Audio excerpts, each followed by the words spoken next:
Yo, what's good, my people? It's your boy, Big Chris, aka the Compton Animator, and I'm here to give you my WWE WrestleMania 30 review. What a night. Here we go. WWE WrestleMania 30. Here in New Orleans at the Mercedes-Benz Superdome. Crowd of 70 plus thousand people packed in the Superdome. You start off with Lillian Garcia singing the national anthem. You get your announcers, Michael Cole, JBL, the King, then on the financial table. Then you also have your first time ever third table, which is the French announcers. And you start off with your pre-show. The Usos Tag Team Champions versus the Los Matadors versus Ryback and versus the Real Americans. And you get your teams that come out, and they all come out looking good, fresh clothing and stuff. And you get what's a pretty chill match right here. I didn't know this, but I guess they changed that last minute to a tag team elimination match, four-way elimination match, and I think that was the best idea. So you ended it with the right teams. Your first team to go out was the Los Matadors. Then it was followed by Ryback. So after Ryback gets hit with the neutralizer, and then you end up with the Usos versus the Real Americans at the end.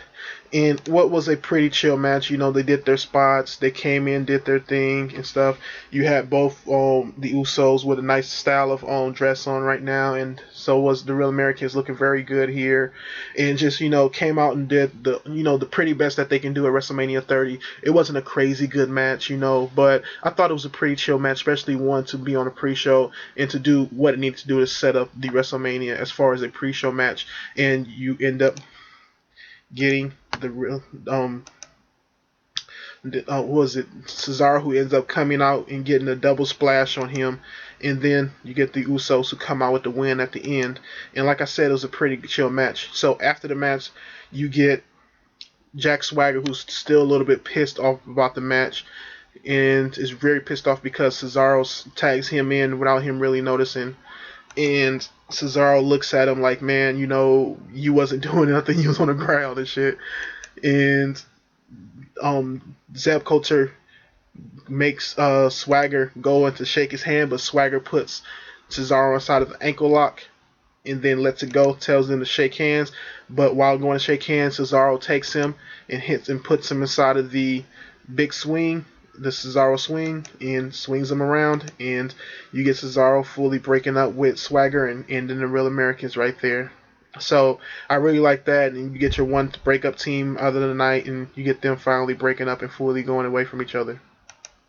So next you get the start of WrestleMania New Orleans, and this is a crazy show, man. Just wow. So let's get into it. WrestleMania 30 New Orleans.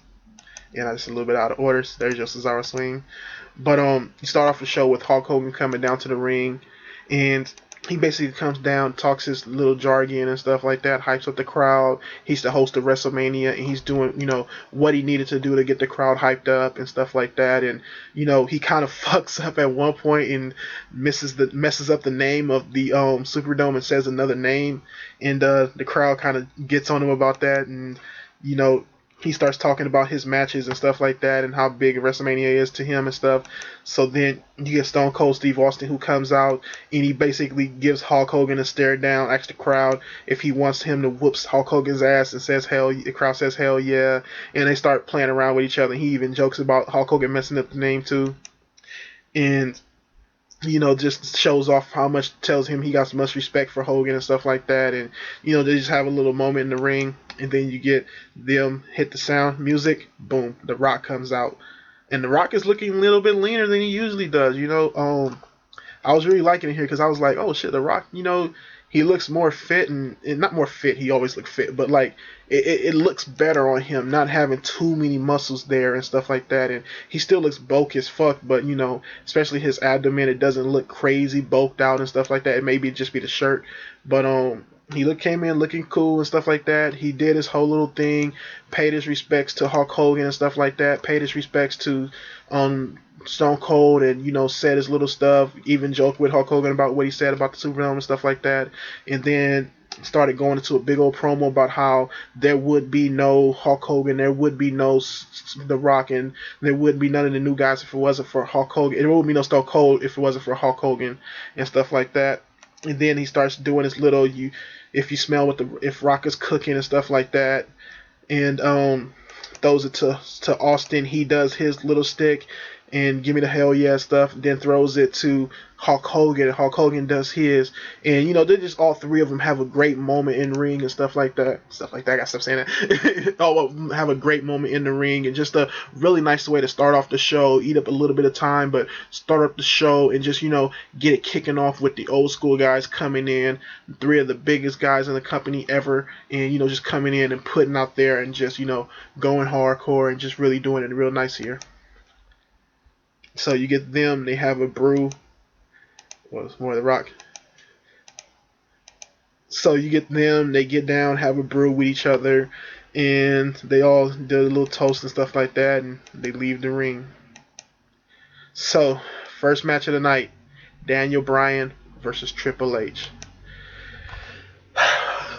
So, you get this match, and like it's already a hype night. You get ready to go into this, and just wow. So you get this match. You get Stephanie McMahon, who comes out looking hot. She got the little shorts on, but the top with the sports jacket on and stuff, with the tuxedo jacket on and stuff like that. And you get Triple H, who comes out with the skull behind him, and inside of the King's chair. And he comes out, old school, not old school, but the, nice WrestleMania Triple H with all his little get up and stuff like that. And he gets down there and I was loving one point of this, one of the girls just freaking out, got that crazy look in her eye and stuff. And I was just like, wow, she was just making me crack up. But, you got Triple H come out. He looks pretty cool here. I like the gold and stuff. I gotta stop saying stuff like that. I like the gold and everything. And, just looking pretty chill, a nice entrance for him.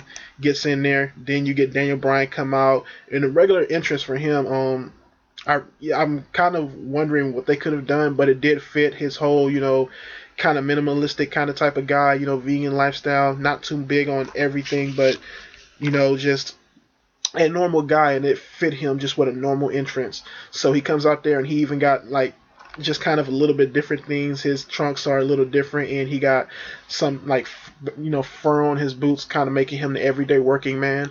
So, he did look really good coming out there, and I really liked his get-up for WrestleMania, so he looked pretty chill. So the start of the match comes where Triple H tries to shake Daniel Bryan's hand. Daniel Bryan kicks the hand, and they just get into the match.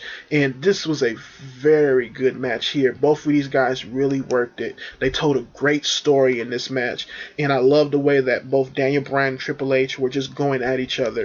They really came out there and went all around the ring. You had Stephanie going crazy and stuff like that, and you had them just setting up spots, making it look like they're going to do things, and just going all around the ring, and Triple H tearing up Daniel Bryan, going at his arm and stuff, and just them really having a really nice match here.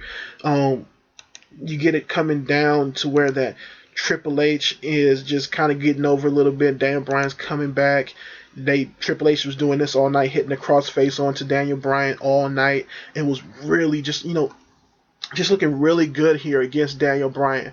And like the whole time I was like, okay, these dudes are really kicking off the show very nicely and getting the crowd into it. Triple H is getting a lot of heat out of this match, and both of them are just doing a very good job of keeping this match as a fast pace. It never really slowed down for me. It kept fast, and both of them kept a lot of offense here. You get Triple H who hits a pedigree in the match, and Daniel Bryan kicks out. Daniel Bryan does his kicks. He does a few cross faces of his own, and Triple H kicks out of those, but until Daniel Bryan hits Triple H with the running knee, and pins Triple H and picks up the win. So, like I said, a very chill match. It wasn't the best match that Daniel Bryan had, but I did think that it was a very good match here, and I think that they really came in there and did exactly what they needed to do.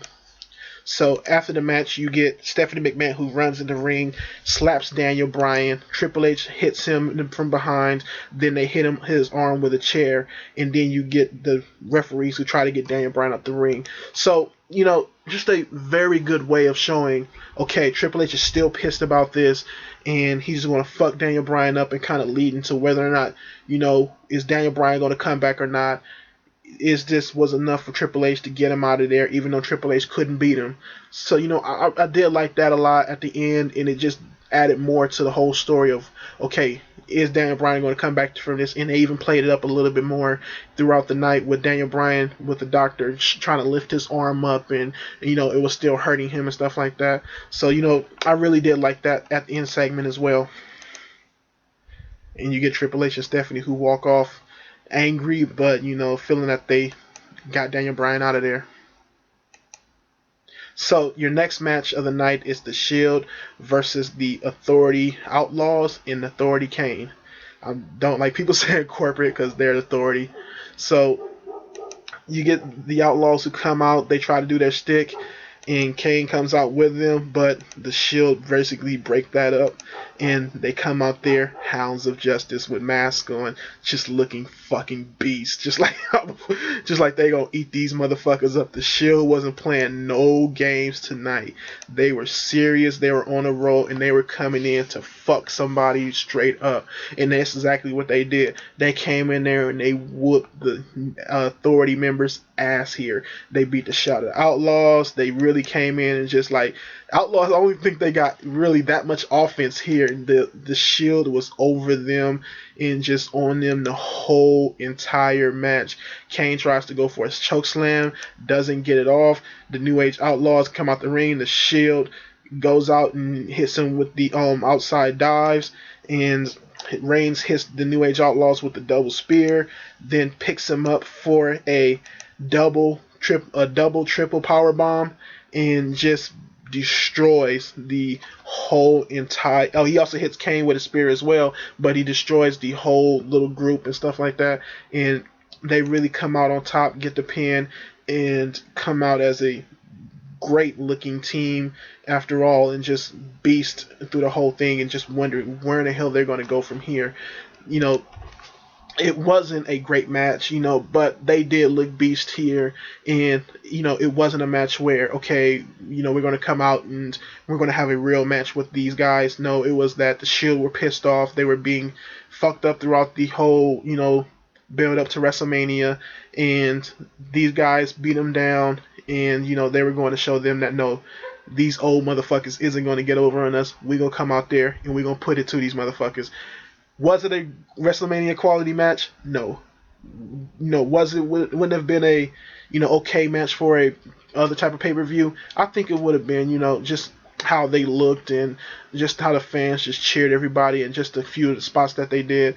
And, I thought it was okay for what it was, but it wasn't really anything that was crazy good or anything like that. So you get the Shield who cheer in the ring, and they all stand tall and looking very good. So your next match is your 30-man Andre the Giant over the top rope battle royal, inaugural battle royal, whatever you want to call it. So you had a few last entries into the match. You had Tyson Kidd, Brad Maddox, and another guy. I think somebody else entered the match as well. Christian wasn't here, I believe, so you still had him who was out with the concussion, but the match goes on. You see the trophy. It's not the crazy big Andre the Giant, just him trophy, but I thought it was a pretty cool looking trophy, and it was still big as shit, But it was a pretty good looking trophy, and it looked like the trophy. And you just get a big ass brawl between these guys. It started off with just everybody knocking each other around in the ring. You couldn't really tell what the fuck was going on. What a fucking battle royal usually looks like.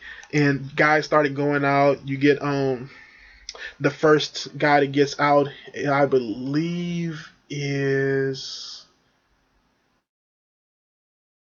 Like, who was the first guy to get kicked out? Um, I think it was Yoshitatsu was the first guy to go out. It was either him or another guy of his like him that was the first to go out.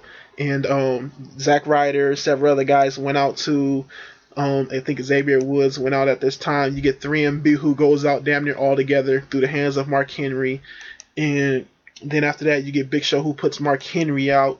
You get um, Fandango who gets a lot of slaps and a lot of damage to him, but he ends up putting out some people and stuff like that. And Fandango was just very fun in this match, and just the things that he was doing and stuff like that. You get Big E puts out Xavier Woods, then Big E gets put out himself. R-Truth, who was just having a blast here. He was just, it was funny with him. Before he got put out, he was just smiling and shit, and like, Big Show, throw me over, throw me over. Like, he had that look on his face like a kid, and I was just laughing my ass off before he got thrown out. Just a look on his face. And then you started getting guys continue getting thrown out. This part where Fandango, after he was on the outside of the ring just dancing and stuff, he gets the whatever the fuck they call this move, 10 beats of the Balrog or some shit like that. But Sheamus basically hits him with his crazy blows to the chest and hits him like 50 fucking times or some shit, crazy shit like that. Like, he hit him like 20 times or something, just fucking up Fandango's chest. And Fandango was pretty funny here, but just Sheamus just going at him and just fucking him up right here. You get Big E who gets put out, then Fandango gets put out.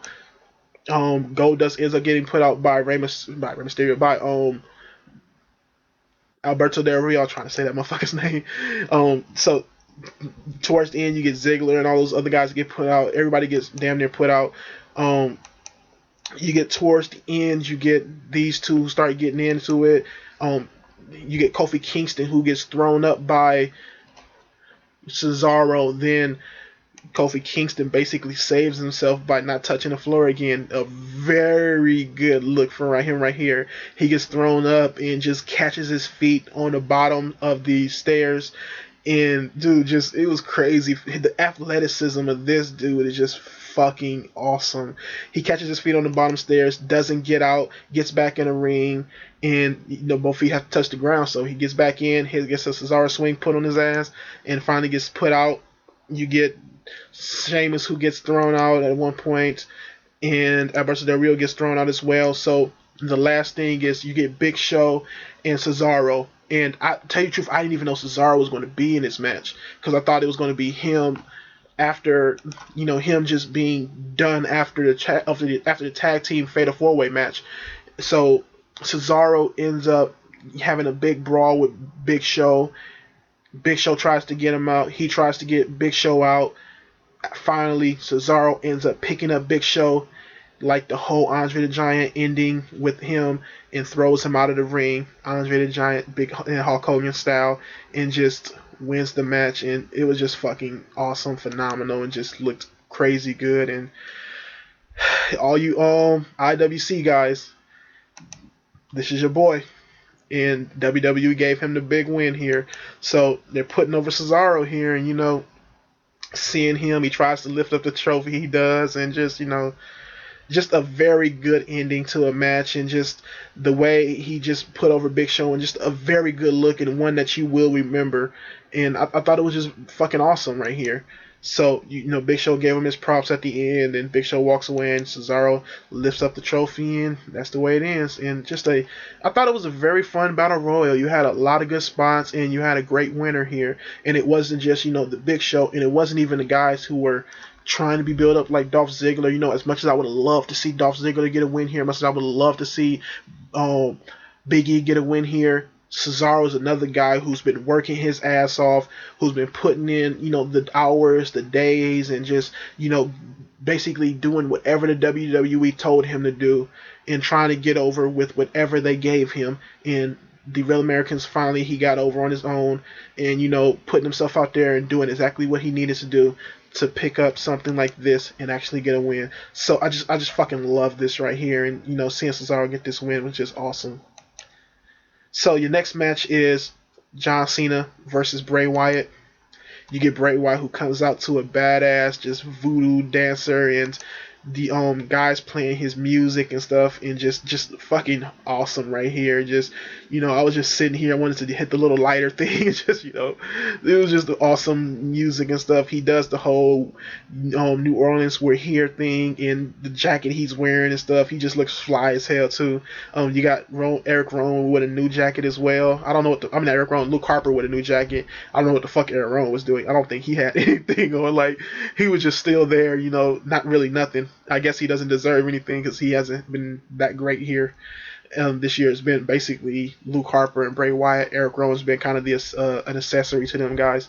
But you get them, they come out looking very good, played a lot of the song as well, and you get Bray Wyatt who comes to the ring and just starts doing his thing, cheering. The crowd is loving him and stuff. And after that, you get John Cena comes out, nothing really spectacular with him, regular entrance, comes out, runs down, gets in the ring, and he just has a stare off of Bray Wyatt. Bray Wyatt gets in and he just looking at him crazy, saying, "Finish it. I'm here. Do what you need to do. I'm there. Finish it. Finish it, goddammit." And you get the crowd going crazy. Cena's looking like, no, no, no, and they start having a regular match. Bray Wyatt and Cena going in, and what I thought was here another pretty good match here. It wasn't the best match I've seen Bray Wyatt and Cena had, but it did tell a good story of Cena kind of breaking a little bit towards what Bray Wyatt is putting on him, and Bray Wyatt testing Cena and stuff. You even get one point where Luke Harper interferes a little bit. Cena kind of starts to get over, but Bray Wyatt is just in his head the whole match. When Cena tries to do his 5-knuckle shuffle, Bray Wyatt comes up and starts doing a crab walk, and just a very good spots everywhere, and just what Bray Wyatt did here was tell a great story. It wasn't a great match physically, but they did, their good physical stuff here, but it was more of the story being told, and just, these guys coming out there and doing exactly what they needed to do here. And you get one point where the Wyatt family starts interfering a little bit more. Cena goes and jumps on them. He's on the outside, and Cena gets thrown into these stairs. Bray Wyatt tries to pick it up and tries to hit him with it, but Cena kind of dodges it and it doesn't happen. Cena picks it up and Bray Wyatt's kind of telling him, do it, do it, do it. Cena throws him and doesn't do it. You get Cena who goes on the outside, and Luke Harper is kind of standing at him, looking at him. He kind of hits Luke Harper, then runs into him and spears him through the wall. Crowd goes wild. Very good spot. And towards the end, you get Bray Wyatt who comes up and gets ready to set up Sister Abigail. Hits it. Cena kicks out. Bray Wyatt gets a chair. Comes in the ring. Gives it to Cena. Tells him, hit me. Do it. Be the monster. Cena picks it up, doesn't do it, hits Eric Rowan with the chair, and hits Bray Wyatt with the F5, or whatever it's called, the AA. I keep thinking FU. Hits Bray Wyatt with the AA, picks up the win, and you get what I felt was just a really, really nice story told match between both of these guys. A match that I think that is still going to go on from here. And Bray Wyatt can still come in and try to fuck with Cena more. Even though Cena did win here, I think, Bray Wyatt can come from this and can play a little more. I wish it was Bray Wyatt who won here. I think it would have played better for Bray Wyatt to win here. And I think, it would have led off into something more for Bray Wyatt to win here. But for what it was, I thought it was a pretty good match, and I love the story that was told here, and I like the way that they put the other Wyatt members in it without making it too much and too heavy of a, these three guys are on John Cena, and John Cena needs to, Bray Wyatt needs these three guys in order to do anything. He was mostly carrying the match himself, and these guys were just an accessory to what Bray Wyatt was doing. And you can see him who cheers with his dad, and I was like, oh, something's about to happen to his dad, but nothing happened, so yeah. So after that, you get your Hall of Fame guys announced, and they come out to the stage like they do every year. You get Jake the Snake Roberts, who had a very good speech at the Hall of Fame, who talked about how he can't do it anymore, he can't play anymore, and that what makes him so sad is that he can't be there anymore, he can't do what he wants to do, and he talks about all the tribulations that he's been through, and how he hated wrestling because his father was a wrestler, and just a very good um, speech by him, and I thought it was very fun. You had the Kane boy, I mean the Kane boys, the Paul Bearer's sons who came out, and they had a pretty good speech there too. They didn't really say that much, but Kane really put it over and really gave some real good love to Paul Bearer, and the Undertaker came out at the end and did his thing and hold up the urn. Mr. T had a fucking crazy speech. Mr. T's speech about his mama, man, it was fucking crazy. You gotta watch that just to see it. It was insane. Kane had to come out and stop him because he didn't really even say anything about wrestling. It was just how much he loved his mama, and it was pretty good of a speech. It got boring at points, but once the crowd got into it, and the things he was saying was very fitting for Mr. T. Just that crazy dude, Mr. T. But it was a pretty funny speech, and it was pretty fun to watch. Carlos Colon came out, and he also had a pretty nice speech. He did talked in Spanish a lot too. His sons really introduced him nicely, and that was very good. Also, DDP introduced Jake the Snake. Like I said, Kane introduced him. Who else? Let's see. Who introduced him? Fuck it, I don't remember. But yeah. And next you get Lita, who came out, and about the Carlito. Carlito was very funny as well here, and just talking about his little beef with the WWE, and how he hasn't heard a cheer for him like that in a long time and stuff. But just Carlos Colon, just a very nice speech and very heartwarming speech by him. You get Lita, who also gave a very long, but I thought very impactful speech talking about her career, and she talked about how punk rock and the hardcore scene created her, and she just loved that something like that helped her out so far, and everything like that. And Razor Ramon came out, Scott Hall, and gave another speech as well, and did his whole little thing. Didn't say too much, but he was saying how big dreams and stuff like that, and how you can always fall down and lose, but in the end the bad guy does win. So it's not what he said, but he said something in that case, and a very good short speech by him. And last guy was Ultimate Warrior, and a lot of people weren't too heavy on his speech, but I really liked the Ultimate Warrior speech. I thought, it was very impactful. You could tell the dude was really hurt by the things that was said about him, even if it was true or untrue. You could tell he understood that he fucked up sometimes, and he wasn't the easiest guy to work with. But I think he felt that he respected everybody, and it was a side of two stories that his side wasn't told, and all that type of stuff. But he also, one thing I really took from the speech is something that he said towards the end about how a lot of these young guys need to come up, but a lot of these older guys need to get out the way and let these young guys come in and just do their thing and let them shine. A lot of us old guys are taking a lot of shine from these younger guys, and it's kind of not fair to them, for us to just keep going and not really give these guys their time. And, he's saying I had to get up and move on because it was my time. I had to find something else in my life. And it's kind of what happened later on tonight, after this, that kind of a stigma from what this was saying. And, it's kind of, when you sit down and think about it more, what he said about older guys moving on and, kind of letting these younger guys do what they need to do. It's kind of stings true. So next you get the match of matches, the one that everybody was talking about, Brock Lesnar versus The Undertaker. This match here, man, and the crazy thing was the build up to this match wasn't crazy good. It was a pretty average build up. It would have been okay for a regular pay-per-view, but the match itself was just, I thought it was a pretty chill match. It wasn't, a very good match, but, it was pretty chill for what it was. Brock Lesnar came out, beast of an entrance, just did his regular entrance, looking very beast and very fit here. Undertaker came out and they showed all the caskets of every guy he's beaten so far, and just going down the list.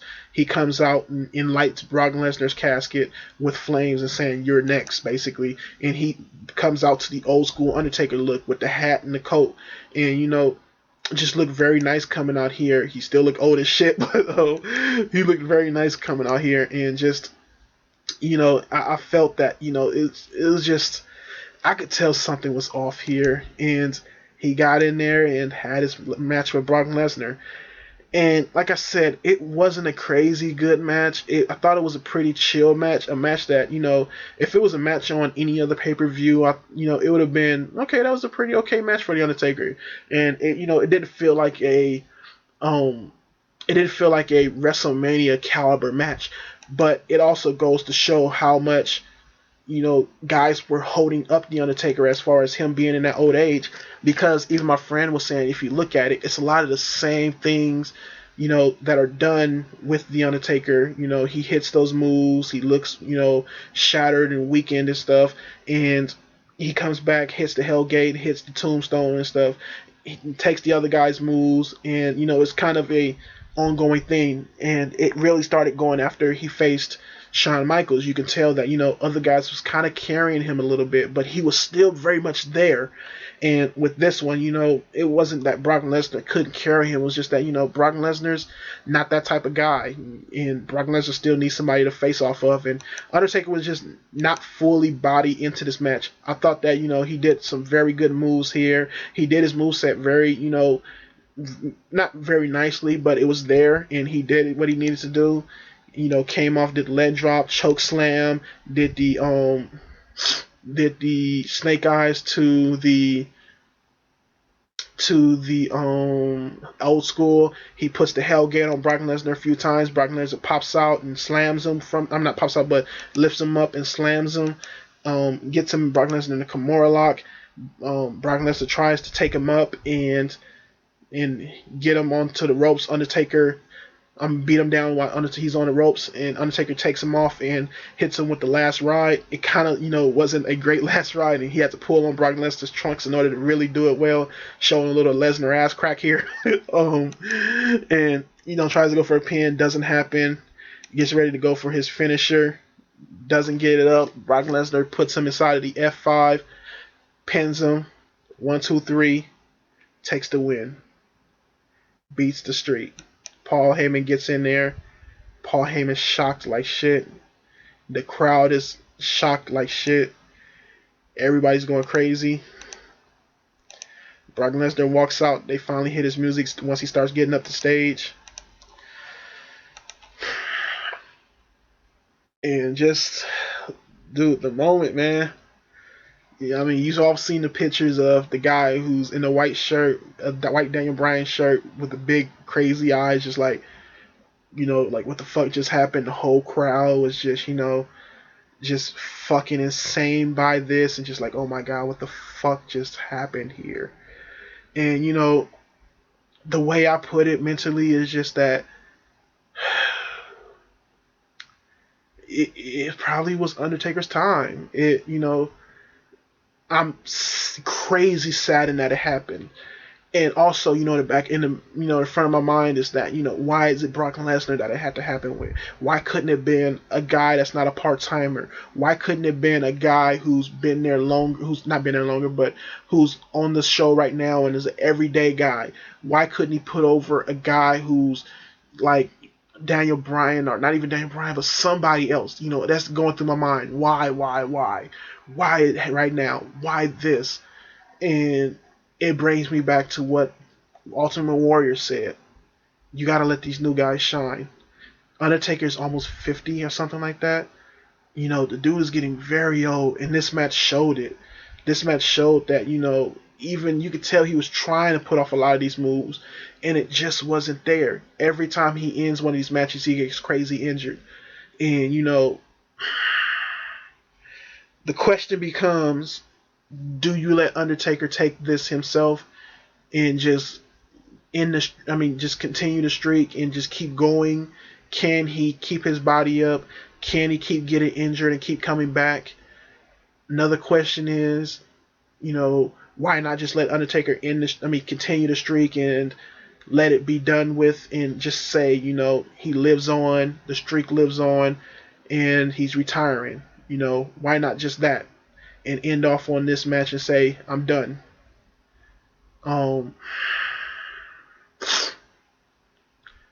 But then you gotta think, The Undertaker probably wanted this. It was said some while back when Brock Lesnar and him had that big stare down, and even before that, that Undertaker wanted to give the streak to Lesnar. That's the guy who he wanted to beat him, and that's the guy who he wanted to end it. And maybe this was just Undertaker saying, I'm done, and I don't want the streak to stay sustained and stay like this. I want to pass it off and let somebody rise from that. And even if they aren't going to do crazy things with it, still, I just wanted to be the guy that I wanted to be. And that's what Undertaker did. And it's a fucking sad moment. I mean, if you're a wrestling fan and you see this, you're going to feel that it's bullshit. You're going to be pissed about it. But that's the feeling that you're supposed to have. That's the feeling that you had as a kid when you saw your favorite guy win. That's the feeling that you had as a kid when you saw your favorite guy lose. It was devastating to you. That's the feeling that you had when you saw a guy like Stone Cold, who you saw come up against what's his name, Bret Hart, and he loses that match. That's the type of feeling you have when you see your guy, your hero, lose against the guy who you think isn't the guy. That's how it goes. The heel wins sometimes. The bad guy wins, and it's not all the time the way you want it to be. In real life, it happens like that. Michael Jordan doesn't leave when he should leave. We all say, oh, Undertaker should have ended it with this guy. Well, a lot of times that doesn't happen. Michael Jordan left too late with the Wizards. Barry Bonds didn't leave at the right time either. He did what he needed to do, but was he still in his prime? He started getting those accusations of him doing steroids and stuff like that. He has an asterisk next to his name. Maybe never going to get into the shit. Maybe Brett Favre should have left when he needed to. He wasn't really that great going towards the end, and he probably was, should have left when it was the right time. A lot of guys, because this can be said of, look at the UFC and guys like Machida, who, maybe he not done when he needed to be done, but, the way he lost was crazy. Look at Anderson Silva. Maybe he needed to leave when it was his time to leave. Or, maybe it was just, it's just crazy. Like I said, it's just fucking crazy. And just, looking at Lesnar and you starting to wonder, okay, was this a fuck up? Did Undertaker just stretched it too much and blew up in the ring and, didn't get his arm up in time? I don't even really think that happens a lot, because Lesnar could pull him up a little bit and stuff like that, and kind of let Undertaker kind of pull himself up as well, and not end the streak that way. But was it just Taker saying, "This is my guy. This is what I want to do"? There's been talks of that it wasn't supposed to happen this way. There's been talks of, this is what Taker wanted. It's been talks of that they forced Taker to do this. Everything's going around of why this happened. And it just happened. So Taker gets up, tries to get up one time, tries to get up the second time, finally gets up, gets the cheer from the crowd, couple boos, natural, and he leaves the arena. Smoke and everything. And he finally leaves. And Monday Night Raw tonight. I'm recording this at 3 a.m. And it's going to be crazy to see what happens. But let's move on. So after this, you get the Divas match. It's kind of like mostly a filler match right here. Just kind of the crowd is not going to give a fuck about this, but to split them up from the main event and kind of see if you can get the crowd back after that. And it's all the divas get introduced. The Vicky Guerrero Invitational. Vicky Guerrero does a crazy laugh. Crowd's not into this at all. AJ Lee comes out. You get a few CM Punk chants here and there, and the Divas is looking good here. They all crowd around, push AJ Lee into the center. Tamina kind of protects her. And they just start brawling. and just Divas match. They do a few spots here and there, try to do some good looking things here. They botched several times here as well. It wasn't the clusterfuck I thought it would be, but it wasn't a good match. It was just a average match at best.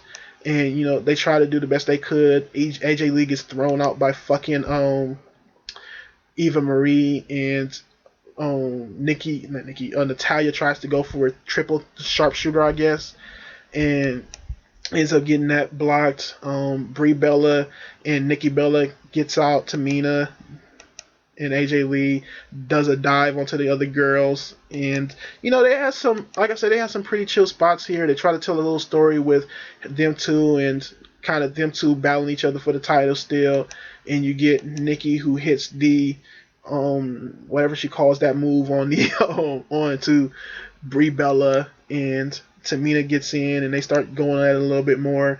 They hit a power bomb suplex off the ropes, and you finally get AJ Lee, who gets Naomi into the Black Widow and makes her tap. And AJ Lee not only has her longest reigning Divas win, but also a first ever Diva to bring the belt to WrestleMania, the Divas belt, the first ever to defend the belt at WrestleMania, and the first ever to have a win with the belt at WrestleMania. So I kind of predicted that AJ Lee was going to come out and get a win here, but it was an average match at best. It wasn't a clusterfuck like I thought it would be, and it kind of was a good buffer, just a buffer of nothing in between this and the main event. And you get AJ Lee, who takes the belt from Vicky and holds it up. So next you get Randy Orton and Batista versus Daniel Bryan. And this right here, so you get Randy Orton comes out the ring, got a band playing for him, and I really like this, the way he came out and stuff. I really like the stage and everything too. The stage looked very good. If I haven't said that in the video, I really did like the look of the stage. And you get the band coming out playing Randy Orton's interest music, and I really did like that. Batista comes out to his regular entrance and does what he needs to do there. Then you get Daniel Bryan comes out, who's looking all fucked up and arm shattered and stuff like that, and comes out there but still gets his cheering on, and they go into a match. And you get what was a pretty nice match here. It started off with a lot of nice moves. Daniel Bryan and Randy Orton and Batista came out there and was just throwing each other all over the side of the ring, getting everything into there, using the steps and everything. He hits a double drop kick off the ropes onto both Randy Orton and Batista, and starts doing his moveset and hitting them kicks onto both of these guys, and just doing what he needed to do. Batista gets in there and hits something on Randy Orton and gets him, trying to get him for the pin. Daniel Bryan comes in and takes that out. You get Daniel Bryan, who hits the headbutt off the top rope. Batista blocks it with the knee, and Daniel Bryan takes that. Then you get the Authority, who comes out there and who tries to interfere with Daniel Bryan while he was on the outside.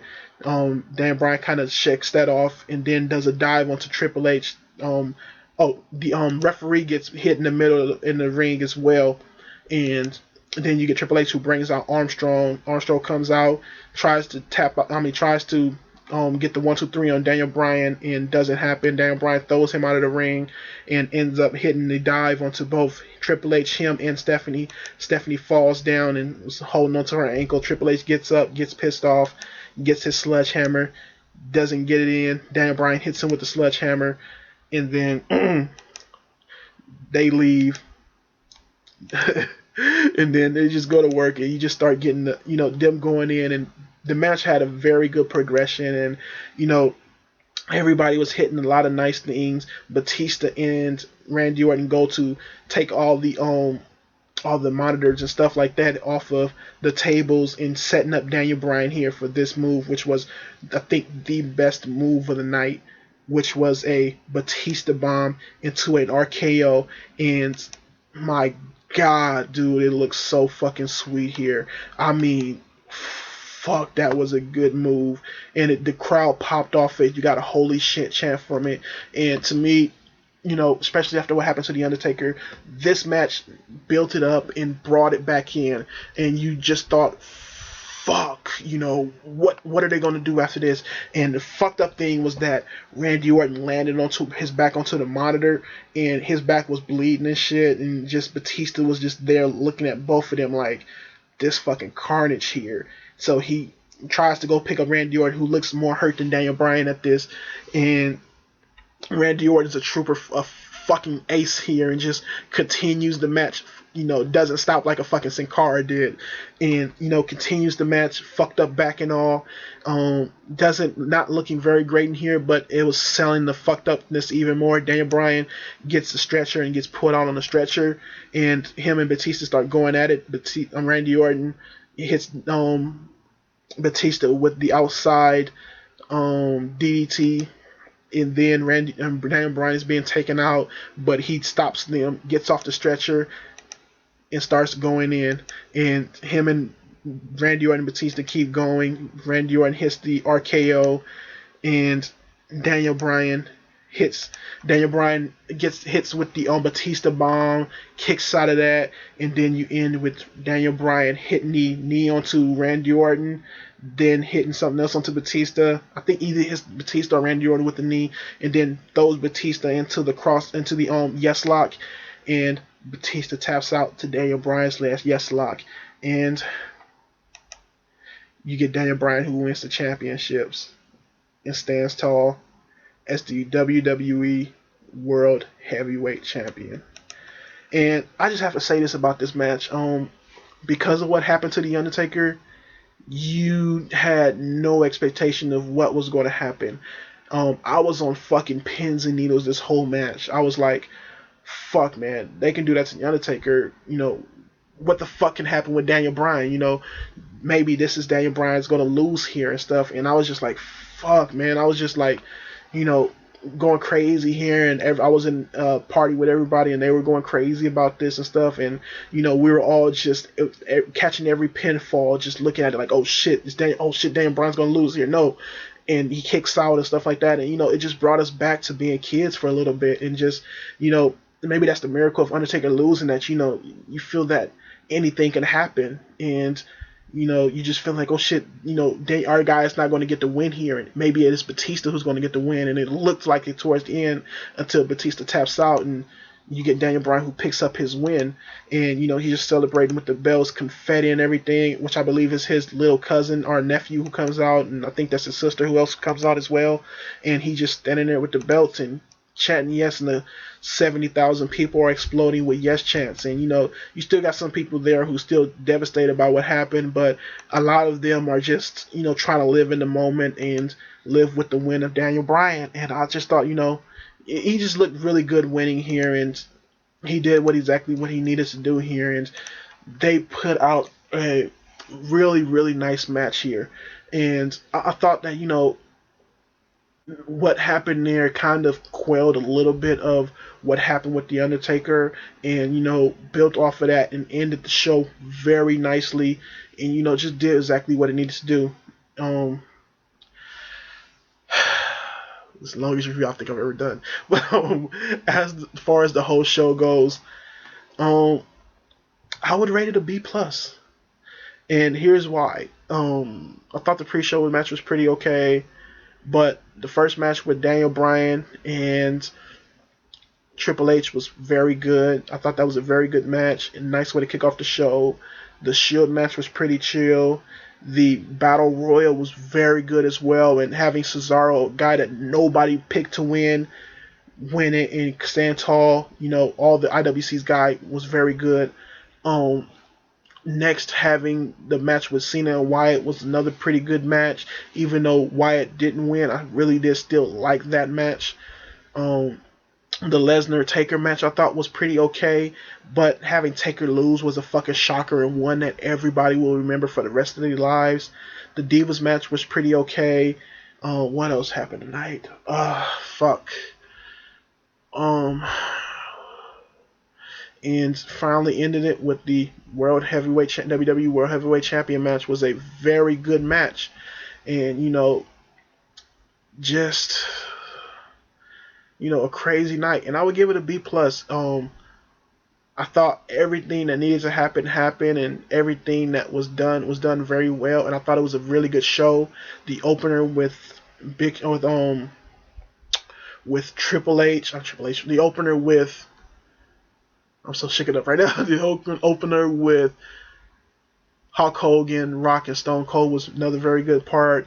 They had some nice little segments here and there and stuff. The Hall of Fame thing was nice. I can add that to it a little bit because I thought that was a very good thing. It set up the WrestleMania very nicely. And I forgot to say this, but Brad News Barrett at the Hall of Fame was pretty good as well.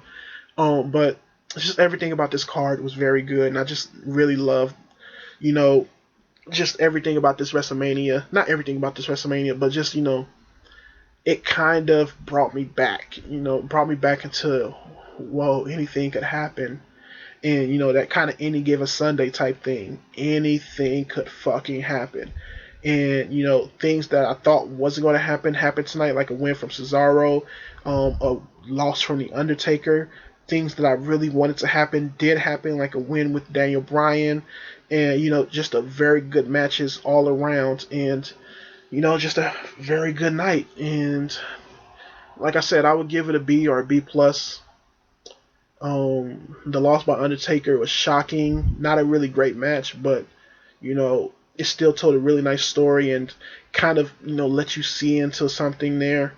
And I thought it was a very good night overall. And I didn't feel like tired through the night. It was a 4 hour show plus show with the pre-show, and it had a good smooth running time, and everything ran perfectly. It's just that you had that one thing that kind of quelled the whole night. So yeah, my links are down below. Twitter, Tumblr. You find me on Facebook. You can find me at Christopher Wallace. Um, yeah, crazy, crazy, crazy night. Thank you for watching. Peace.